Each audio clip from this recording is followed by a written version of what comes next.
Las mil y una noches. Noche 19. Prosiguió su relato en esta forma. He podido averiguar, ya monarca, el afortunado, que el jalifa mandó escribir esta historia y guardarla en su alacena. Después de lo cual díjole a la mocita, la primera, o sea, a Zobeida, ¿por ventura has vuelto a tener noticia de aquel Efrit hembra que hechizó a tus dos hermanas? Dijo Zobeida. Sí, emir de los creyentes, has de saber que ella me dio un mechón de su pelo y me dijo, cuando desees que ante ti me presente, quema un poco de este pelo y al punto me tendrás a tu lado, aunque estuviere tras el monte Kaf. Dijo el califa, déjame ver ese mechón de pelo. Mostróselo la mocita y tomólo el califa y quemó unos cabellos, y no bien se hubo esparcido por allí su tufo, cuando se estremeció por todo el alcázar y dejóse oír un gran estruendo, y enseguida apareció la genio en forma de mujer vestida como una gran dama, y, como era musulmana, dijo, la paz sea contigo, oh jalifa de Alá, a lo que contestó el jalifa, sean contigo la paz y la misericordia y la bendición de Alá.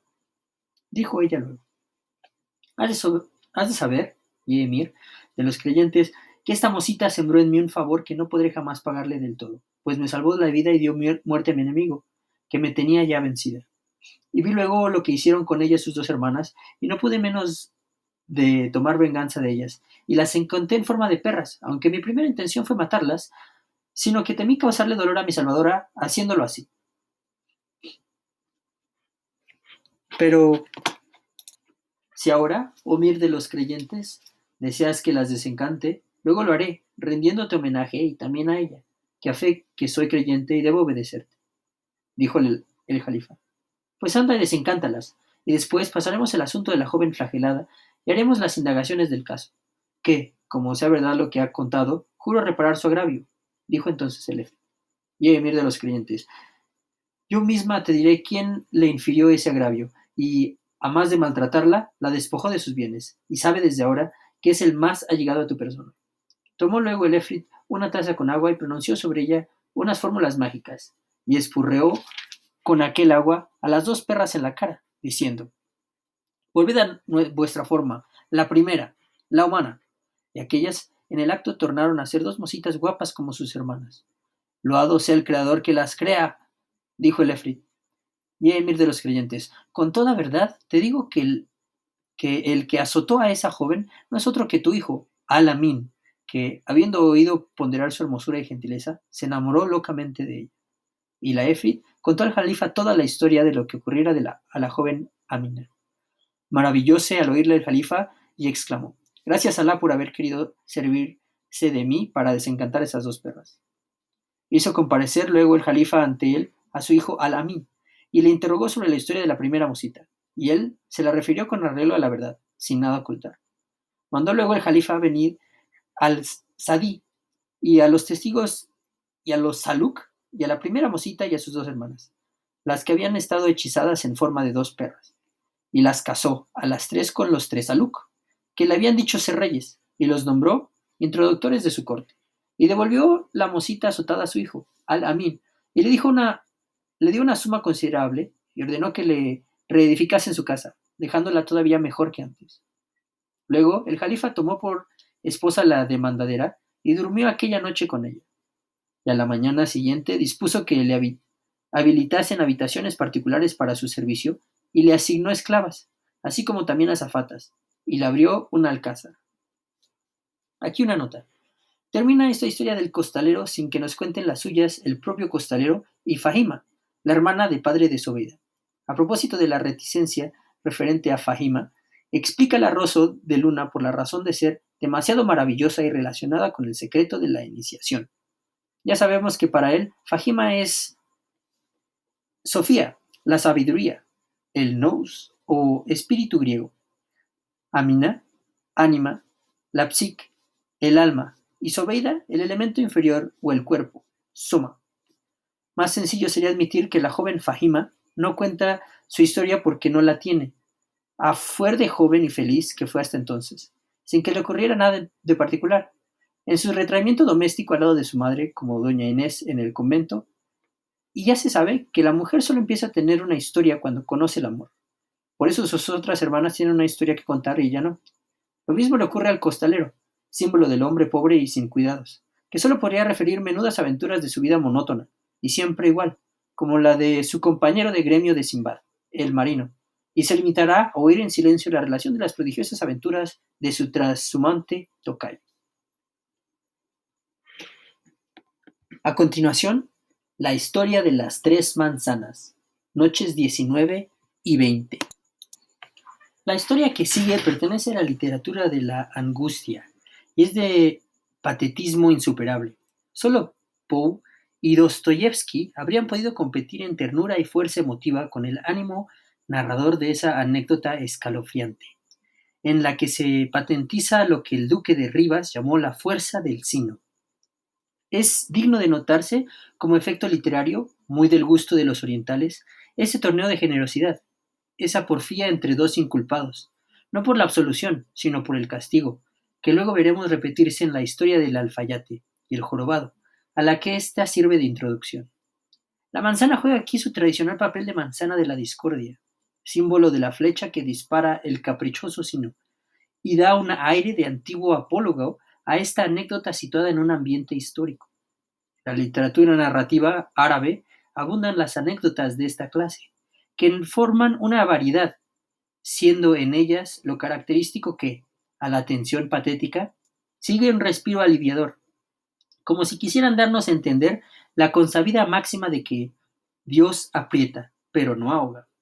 El famoso escritor árabe Abu Ali al-Kasiyu Tenuji, fallecido en Basra en el siglo IV de la Hechra, recogió en su volumen titulado Al-Farshabadish Shidet, traducido al persa por Hussein Benu Saad el Dejistani, muchedumbre de anécdotas de esta índole, expresivas del título, El gozo tras la aflicción, situadas en la época de las abasíes, y de cuyo título parafrasea el versículo coránico, luego Alá hizo descender sobre nosotros, después de la aflicción, la seguridad. Sura tercero, familia de Imran. De dicha compilación deben de proceder esta y las demás historias de esta índole, que se transcriben a continuación y cuya moraleja es la sintetizada en el clásico lema post nubila febus, que, a su vez, responde a una concepción pendular sístole, diástole, del ritmo que regula el mundo fenoménico, así en la naturaleza como en la vida psíquica afectiva. El último término, un argumento contra la inflexibilidad del sino. Alá es el piadoso, el apiadable. A ese ritmo pendular obedece, como vemos, el espíritu del Islam, que, sin cesar, oscila entre fatalidad y libertad, aunque siempre dentro de un círculo determinista que, en cierto sentido, resulta vicioso. Luego de todo eso, díjole el califa una noche de las noches a Jafar: querría bajar esta noche a la ciudad y enterarme de las cosas de los gobernadores y los gaulíes y a todo aquel que ellos que haya dado motivo de quejas lo destituiremos. Dijo Jafar: audición y obediencia. Bajaron, pues, a la ciudad el califa y Jafar y Mesrur, y echaron a andar por ella, y anduvieron por zocos y calles, y vieron un sheik decrépito, sobre su cabeza unas redes de pescar, y un canasto y un garrote en su mano, y caminaba perezoso y lento, tarareando estos versos. Sabio, me dijeron, por tu ciencia eres entre los hombres, lo mismo que la luna refulgente entre las sombras de la noche. Mas, sin envanecerme, yo les dije: por Dios, qué desatino. Sabed que, en este mundo de ignorantes, tan solo es sabio el sino. Yo, con toda mi ciencia, mis infolios, mi caña y mi tintero, el curso del destino no podría desviar ni un momento. El que por mí apostase, no dudéis que perdería de fijo. Nada tan lamentable cual ser pobre. Ser pobre es lo peor de todo, amigos. Al pobre, en el verano, el sol le abraza, y en invierno tirita el infeliz. Si se para en un sitio, ya está luego ladrándole los chuchos, y ha de huir. De todos él se lleva los insultos, no hay de quien le trate bien. De veras que el ser pobre es una ganga, de ello puedo dar fe.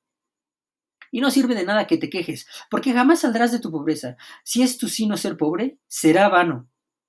que pretendas salir de tu miseria. Deja, pues, de luchar y acepta humilde tu desdicha suerte. Renuncia en esta vida a la alegría y tu esperanza pon solo en la muerte. Aquí una nota. Esta queja del pescador fatalista se repetirá más adelante en los labios de As-Simbad, el costalero. Fin de nota. Al oír aquellos versos tan melancólicos, llegóse el jalifa al anciano y le dijo: Yes, sheikh el respetable, ¿cuál es tu oficio? Díjole él: Yes, Sidi, yo soy pescador y tengo familia. Y salí hoy de casa al mediodía y he estado fuera hasta esta hora, sin que Alá haya sido servido de pararme cosa alguna que mantener a mi mujer y a mis hijos, por lo que me entró esta desesperación tan fuerte y llegué a desear la muerte. Díjole el califa: ¿No te placería acaso volver con nosotros al río y detenerte a la orilla del Dichle y echar las redes al agua? Y todo lo que saques te lo compraría yo en 100 dinares. Alegróse al oírlo el pescador y le dijo: Sobre mi cabeza, volveré allá con vosotros. Y tornó allá con ellos y echó su aljerife al agua y quedóse a la espera, hasta que tiró luego de la cuerda y lo sacó afuera. Y aquí que venían las redes un arca cerrada y pesada, y así lo comprobó el jalifa al tantearla. Diole luego al pescador los 100 dinares convenidos, y aquel se fue por su camino. Cargaron entonces con el arca Mesrur y Chafar, y la llevaron en compañía del jalifa al alcázar, y encendieron luces, en tanto el jalifa cuidaba del arca. Acudieron después Mesrur y Chafar, y entre los dos hicieron saltar la cerradura, y encontraron dentro del arca una banasta de hojas de palmera, envuelta en un paño de lana bermeja.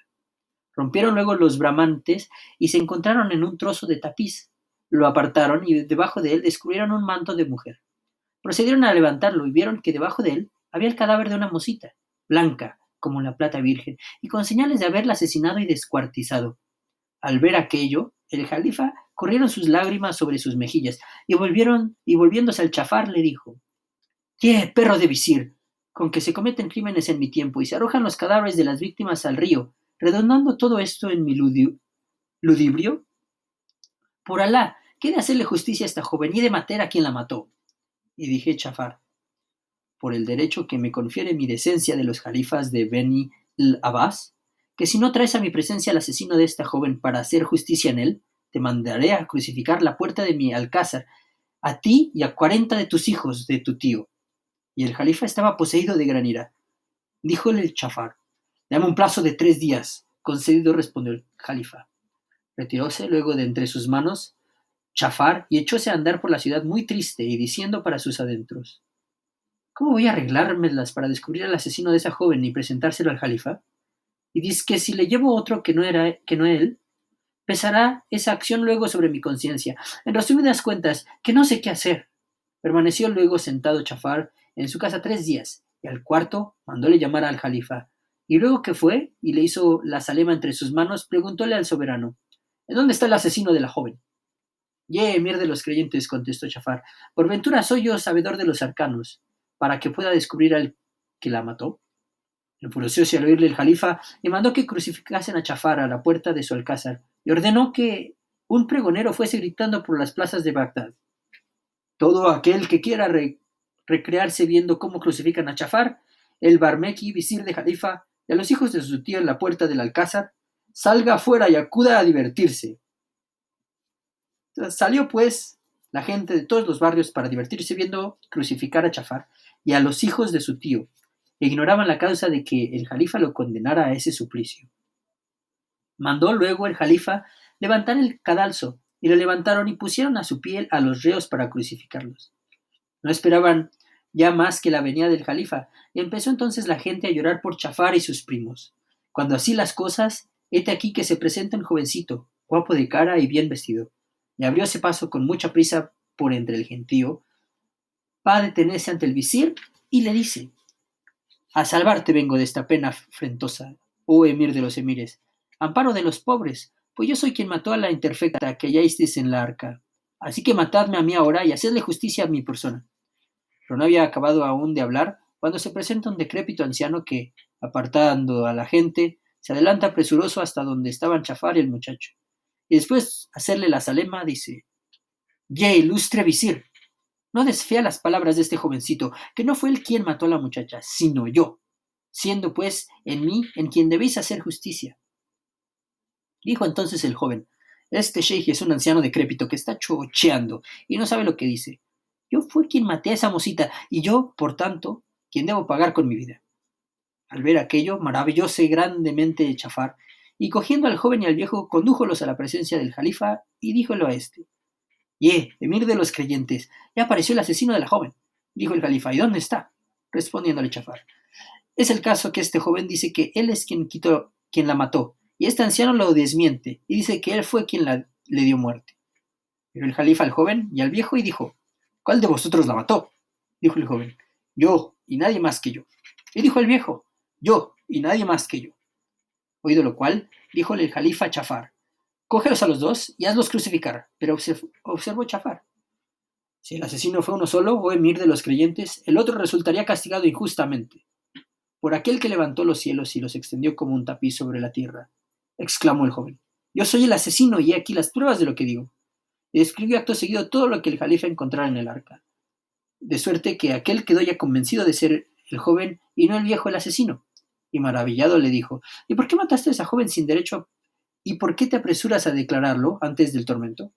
A lo que el joven contestó diciendo: has de saber, emir de los creyentes, que esa mosita era mi mujer, la hija de mi tío, y este anciano es su padre y tío mío.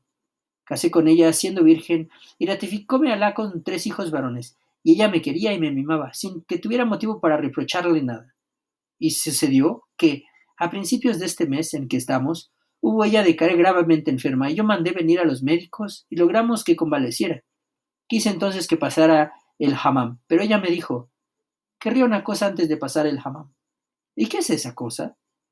Pues se me antoja, dijo ella, una manzana para olerla y darle un bocadito y catarla. Salí pues yo de casa y me di unas vueltas por los jardines, recorriéndolos uno por uno, sin encontrar manzana en ellos, hasta que me tropecé con un hortelano ya viejo y le pregunté dónde habría manzanas. Ya, hijo mío, me dijo, esta fruta que escasea y sería difícil que la encuentres, porque apenas si la hay, como no sean los jardines del emir, de los creyentes en Basra, y el jardinero las guarda para el jalifa. Volvíme pues a casa muy pesaroso, por mucho cariño que a mi mujer le tenía y sin atreverme a comparecer delante de ella con las manos vacías. Pasé la noche inquieto, pensando en la manera de lograr una manzana. Luego que amaneció, volví a salir de la casa y anduve caminando por espacio de 15 días, con sus noches, contando la ida y la vuelta, y llegué a Basra y tuve la suerte de regresar de allí con 3 manzanas que el hortelano del califa me vendió por 3 dinares de oro. Entré, pues, en casa y le di las 3 manzanas a mi mujer, y hete aquí que ésta va y las pone de un lado sin hacerle caso. Era que durante mi ausencia habíase agravado de la fiebre y siguió empeorando, cada vez más débil, hasta que pasaron 10 días, al cabo de los cuales convaleció para nuestra alegría. Salí yo entonces de casa y me fui a mi tienda y me senté allí para atender a mis compras y mis ventas.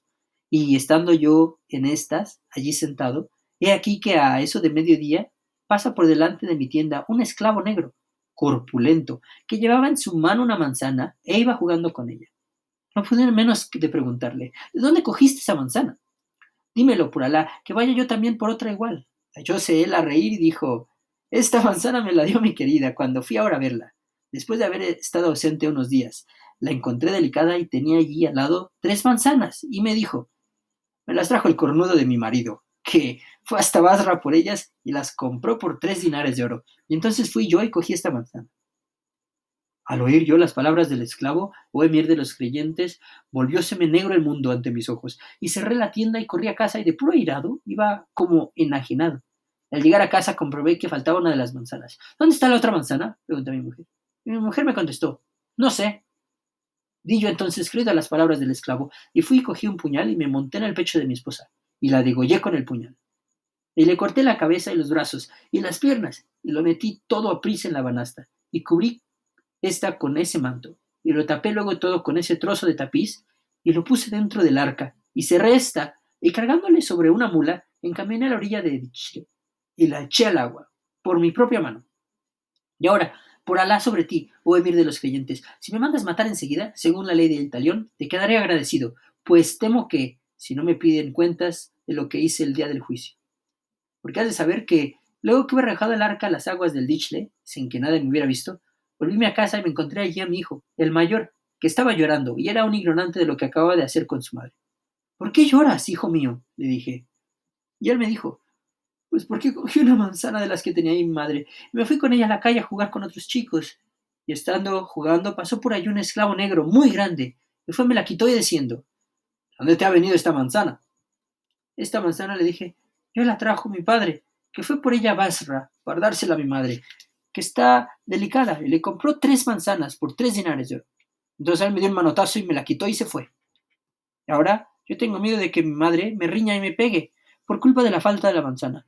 Al oír yo las palabras de mi hijo, comprendí que aquel esclavo era el mismo que inventara aquella patraña, y, a cuenta de la hija de mi tío, tuve la certeza de haberla matado sin motivo. Maravillóse el califa al oír las palabras del joven y dijo, por Alá, que a quien voy a matar es a ese esclavo fementido. Pero sintió Shahrazad venir la mañana y atajó el flujo de sus fluyentes palabras.